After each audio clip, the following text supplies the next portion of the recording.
Chegou o grande momento, nós teremos finalmente o Grande Prêmio de Barcelona, na Espanha, em que veremos a nova diretiva em ação das asas flexíveis. No vídeo de agora nós vamos entender efetivamente o que está mudando e por que fala-se tanto de uma possibilidade de mudança no grid. Vem comigo. Olá, amigo do Ressaca Motor, seja bem-vindo a mais um vídeo, eu sou Matheus Pucci. Lembrando a vocês que teremos a nossa live hoje, vamos falar mais ainda sobre essa questão de Barcelona, live 21 horas no Ressaca Express, o link está aí na descrição.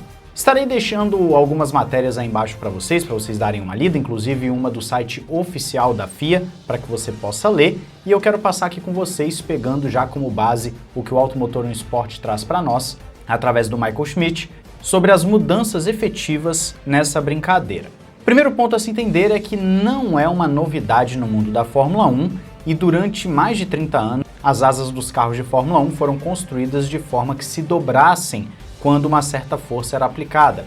E aí em 1995, a FIA introduziu os primeiros testes de estresse na categoria. A flexão envolve duas coisas principais: reduzir a resistência do ar e também influenciar o equilíbrio do carro. Em curvas lentas, por exemplo, os pilotos querem um carro que tenha bastante downforce na frente e que agarre o eixo dianteiro ao fazer a curva. Já nas curvas rápidas, esse downforce deve ir o máximo para a traseira possível, dando confiança ao piloto. Com uma asa dianteira flexível, você pode alcançar ambos resultados. E aí você deve já começar a se lembrar que a Ferrari está com um problema na traseira, né, que a gente fala bastante. Não necessariamente vem da asa dianteira, mas você vê que o equilíbrio na traseira faz muita diferença. A FIA tenta controlar, de certa forma, a torção exagerada com os testes de carga estática. Só que as equipes, de uma forma geral, conseguem fazer com que suas asas passem nos testes, mas alcancem um efeito maior quando está na corrida, porque a carga também acaba sendo maior durante a condução. Então a FIA faz um teste estático, mas quando os carros estão em movimento, na realidade da pista, sofrendo a influência direta do ar, as coisas ficam um pouquinho diferentes e a princípio a McLaren foi quem aperfeiçoou esse método e então outras equipes começaram a copiar, principalmente falando de Mercedes, que se tornou assunto do nosso vídeo recentemente. Caso você não tenha assistido, a Mercedes já estreou a sua nova asa em Imola e não foi tão bem. Assim como em Mônaco ela também não foi bem, só que em Mônaco a gente tira um pouquinho do parâmetro porque é uma pista muito atípica. Pegando Imola, a Mercedes já demonstrou que sim, houve um impacto direto no equilíbrio e performance do carro.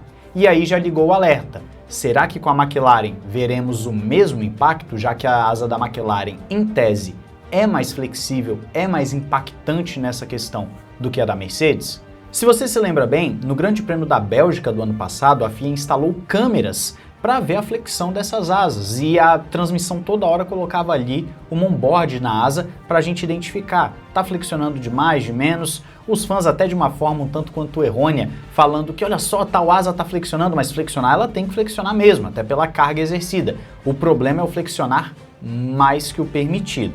No Grande Prêmio do Azerbaijão, imagens das câmeras de TV traseiras mostraram que também estavam fazendo um pouquinho de flexão nas asas traseiras. Sem contar que nós vimos o mini DRS da McLaren, que é quando aquela aleta da asa traseira, aquele plano da asa traseira, não está fechando totalmente, ou pelo menos não tanto que deveria, e fica então ainda uma brechinha ali, passando o ar de uma forma que não deveria pelo regulamento. As asas traseiras então já foram alvo da FIA no início dessa temporada mesmo. Você deve se lembrar que no Japão, o flap principal precisaria aguentar 75 kg, e a folga dos elementos não poderia passar de meio milímetro, antes eram 2 milímetros. Ou seja, na asa traseira nós já vimos que as equipes estavam sim começando a burlar o regulamento, só que nos testes da FIA sempre passavam. E aí a FIA mudou a regra e nós vimos também que logo no Japão houve um impacto. As pessoas falando, né, poxa, talvez a McLaren perdendo a asa traseira vai acabar não sendo tão dominante. Num primeiro momento foi o que vimos, só que depois a McLaren continuou como sendo a principal equipe. Quanto à asa dianteira, a FIA esperou até o Grande Prêmio da Espanha com a desculpa de que era para dar tempo para as equipes se adaptarem aos novos testes e ter o menor impacto financeiro possível, até porque se você precisa adiantar a produção, você gasta mais dinheiro. Então a FIA deu aí 9 corridas, antes mesmo do calendário começar, né, da temporada começar, já havia sido anunciada essa mudança, coisa que no final do ano passado a FIA falou que não mudaria nos seus testes. Isso pegou muitas equipes de surpresa, várias começaram a reclamar, falando, poxa, se vocês não iam mudar, por que mudar agora? Só que algumas equipes gostaram, como por exemplo a Red Bull e a Ferrari, porque as suas asas não tiveram um impacto tão grande quanto de McLaren e Mercedes. E aí elas começaram uma briga nos bastidores para buscar realmente uma alteração nas regras das asas flexíveis. Então como vai funcionar essa brincadeira a partir da Espanha? Os elementos da asa serão expostos a uma força de 1000 newtons, algo na casa dos 100 kg, de um único lado. E depois será colocada essa força, exercida essa força, em ambos os lados. As bordas traseiras dos flaps também serão puxadas com uma força de 60 newtons. Se a força for aplicada em um lado e os elementos dobrarem apenas 15 milímetros, vai estar dentro do que a FIA espera a partir de agora. Antes eram 20 milímetros. Se o peso de 100 kg for aplicado em ambos os lados e a deflexão máxima for de 10 milímetros, também agora vai estar dentro do que a FIA espera, que antes eram 15 milímetros. As bordas das abas também precisam ser mais rígidas. O grau máximo de curvatura é reduzido de 5 para 3 milímetros. O Nicolas Tombazis está falando que pode não parecer uma grande mudança, só que em termos de rigidez é um aumento significativo.